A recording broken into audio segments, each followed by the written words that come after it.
Okay, so today's video is sponsored again, Karl. Yes, it is, by a guy who sells wool. To find out what the connection is between Elton John and wool, please watch till the end of the video.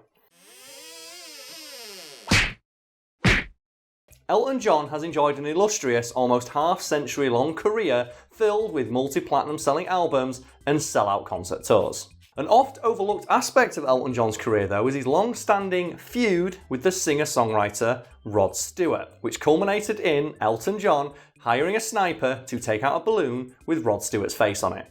Okay, so Elton John and Rod Stewart had a feud.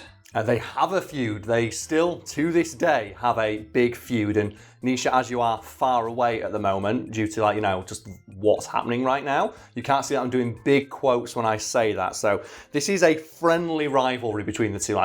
They call it a feud in the papers, and they themselves said, "Oh yeah, I hate that Elton John." It's like, no, it's a friendly thing. It's like, and in fact, they are quite good friends in real life and respect and admire each other greatly. It's just that they also enjoy shitting on each other from a great height in interviews and fucking with one another when it comes to things like album sales and the amount of money they earn. For example, the pair have been known to share endless catty, bitchy emails with one another whenever one of them releases a new album, making fun of its success or lack thereof in the charts.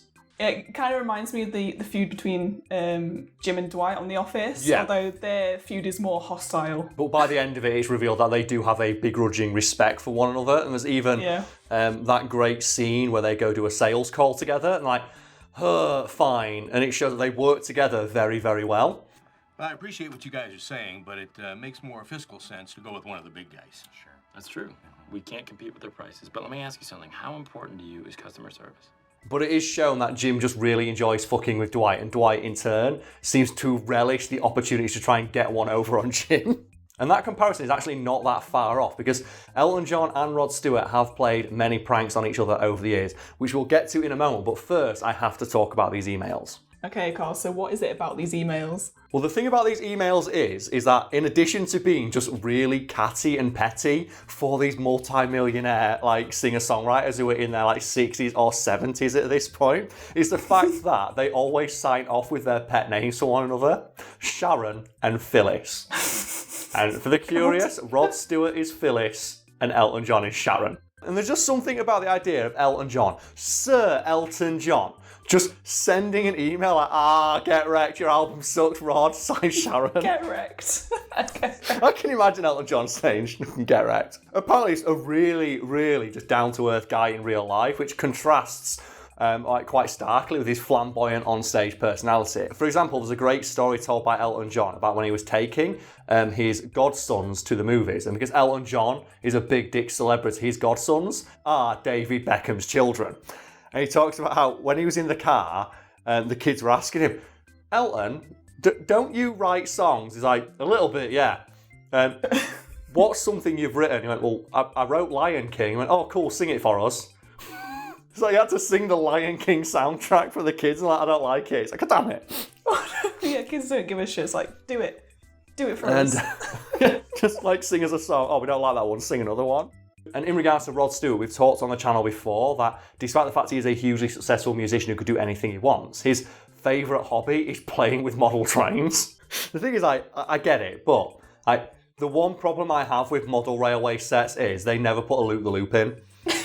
Whenever as a kid, I fucking adored Hot Wheels and Scalextrics and stuff. And we all know that the best Scalextrics are the ones with loop-the-loops in them. But that's not what the enthusiasts want. The enthusiasts want a perfect recreation of Brands Hatch or some shit. And I think they need to start leaning into the dumb aspect of it so they can get kids in. And when you do model railway, start putting in loop-the-loops and all sorts of crazy bullshit. Put Godzilla on the track. I want a model railway where I can recreate that scene from Shin Godzilla where they just crash trains into Godzilla's head for 10 minutes.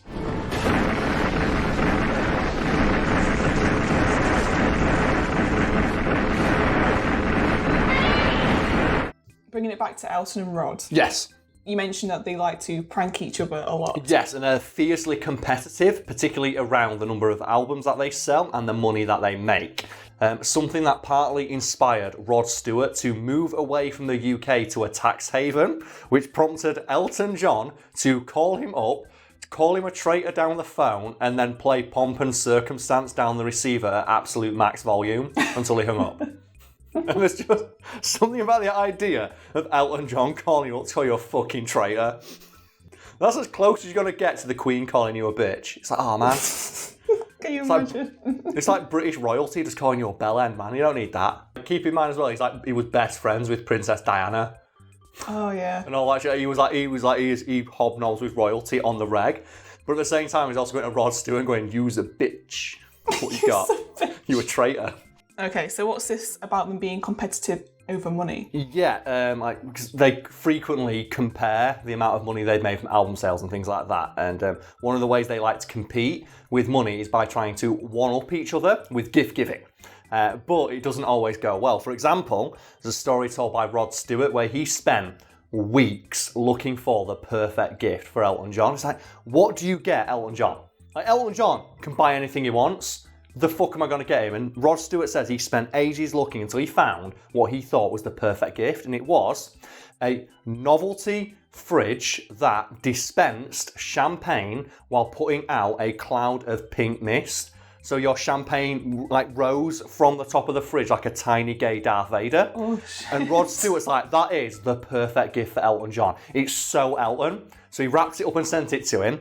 And in this interview, they asked Rod Stewart, well, what did Elton get you? And he went, a fucking Rembrandt. So he just bought me a fucking $1 million painting. It's like, how do I compete with that? But just the idea of Rod Stewart scouring the shops to find the perfect gift, and he finds just this fridge. Because I have never heard of a mini fridge doing that, and now I want 5 for my house.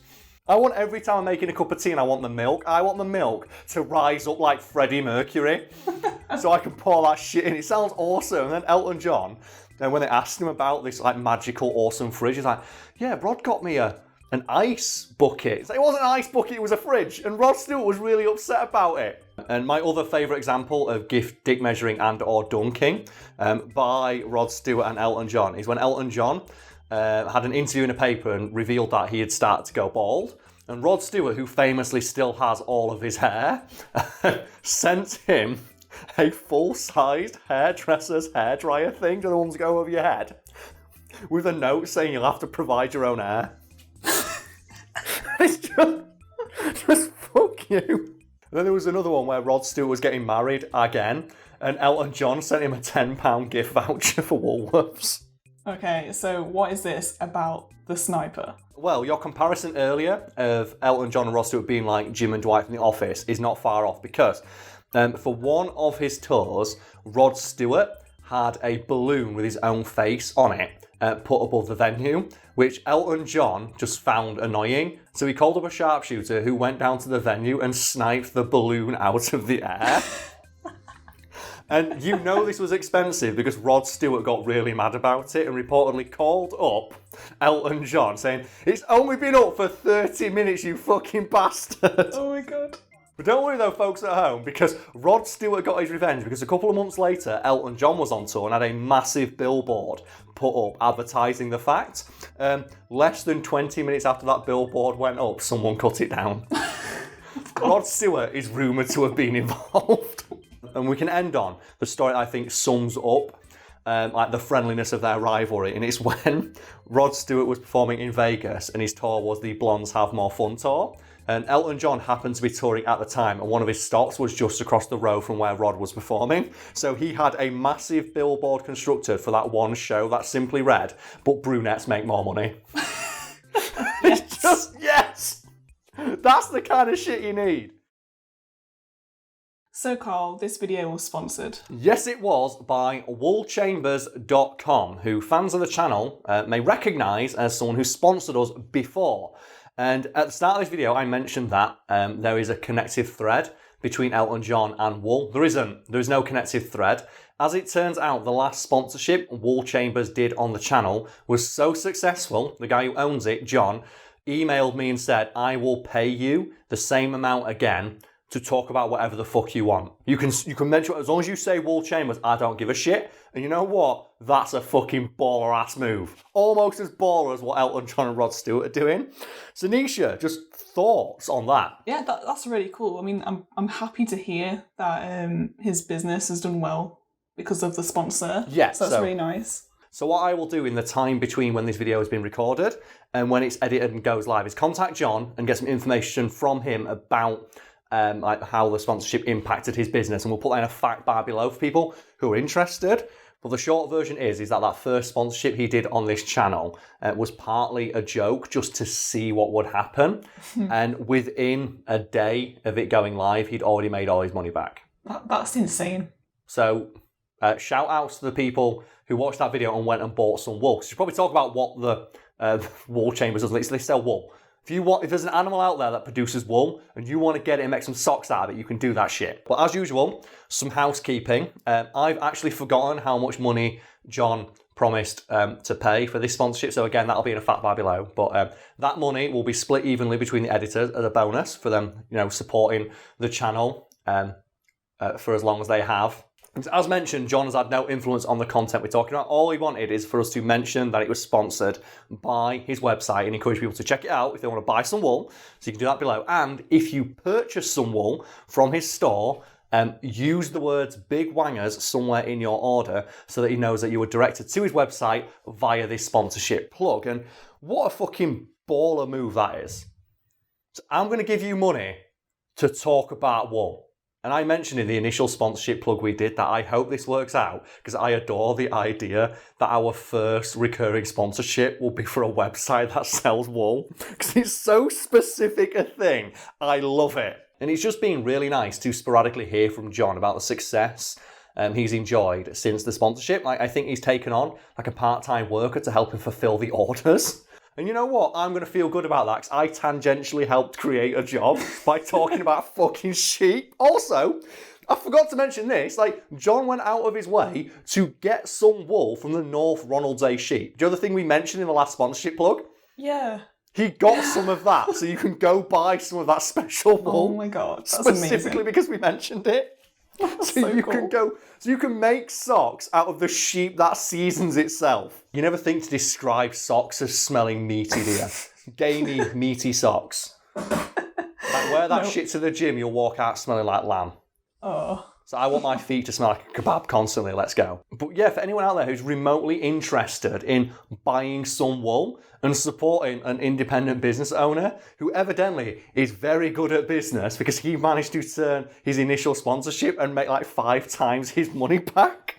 And it just goes to show that, if you're confident in your product, you don't need to make someone do an ad read. Because something we talk about on the channel in regards to sponsorships is that I fucking hate ad reads and my eyes glaze over every time I see another content creator or YouTuber do one. And I don't get why companies keep insisting that they are a thing. Especially when I now have direct fucking proof that the way I do things is incredibly fucking successful for people who do it. So fucking yeah, go support friend of the channel Johnny, sell some fucking wool and put big wangers in it. I want to see as well, you know what? I want to know if the people who bought it, 'cause clearly a lot of people bought the wool. I want to know what people made with it. I want to know what they made with it and what the animal is that they got the wool from. I want to see alpaca hats. I want to know. Someone needs to let me know how soft alpaca wool hats are. I need it. I need that information. I've pet an alpaca. They're soft as fuck, man. I need to know. I need to know what alpaca wool feels like. Thanks, John. Go buy some wool. Go support a cool ass dude.